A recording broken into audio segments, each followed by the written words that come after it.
Extremely sorry to disappoint.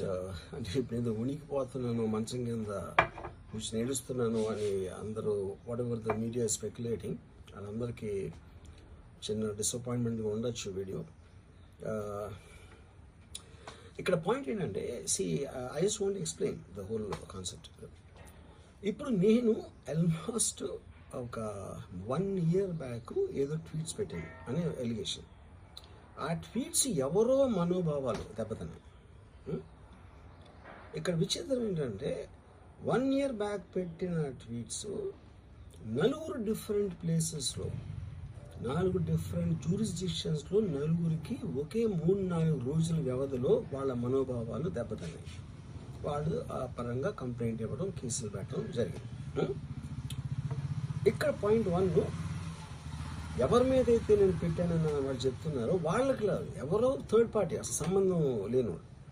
So ఆ కాంటెక్స్ట్లో అసలు ఈ కేసు ఎలాగా, ఈ సెక్షన్స్ ఎలా వర్తిస్తాయి అనేది అప్పుడు ఆబ్వియస్గా నాకు వచ్చే అనుమానం కానీ, నాకు కానీ నా మనుషులు కానీ, ఇది ఒక పర్సిక్యూషన్ చేయటానికి ఒక పద్ధతి ప్రకారం ఉన్న ఎలవబుల్ లాస్ని వాడుతున్నారా, లేకపోతే ఇప్పుడు వరల్డ్ ఓవర్ ఒక ఫినామినా ఏం జరుగుతుందంటే పొలిటికల్ పార్టీస్ వాళ్ళు they are weaponizing the systems of the police. అది అమెరికాలో జరుగుతుంది, యూరోప్లో జరుగుతుంది, ఇక్కడ కూడా జరుగుతుంది.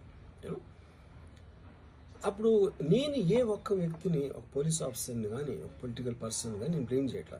I think it happens in certain ఒక ఏమంటారు దాన్ని, ఒక వే. అది అందరూ కూడా ఎంతో కొంత అది చేయటానికి టెంప్టేషన్ ఉండొచ్చు.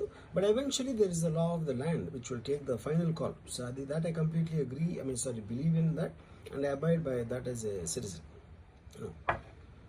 సో ఇప్పుడు ఇక్కడ జరిగింది ఏంటి, నాకు ఒక నోటీస్ వచ్చింది, నేను ఒక రిప్లై ఇచ్చాను, ఫలానా చోట ఫలానా తారీఖు నేను వస్తాను. అప్పటికి నాకు జరుగుతున్న పని ఒక ఆన్గోయింగ్ స్కెడ్యూల్ ఉంది కాబట్టి, నాకు ఫిలిం వర్క్ ఉంది కాబట్టి అవ్వలేదు. అండ్ ఇట్ ఈస్ వేరే ప్రొడ్యూసర్ చేస్తాను, ఆ ప్రొడ్యూసర్కి నష్టం వస్తుంది కాబట్టి నేను మళ్ళీ టైం అడిగాను.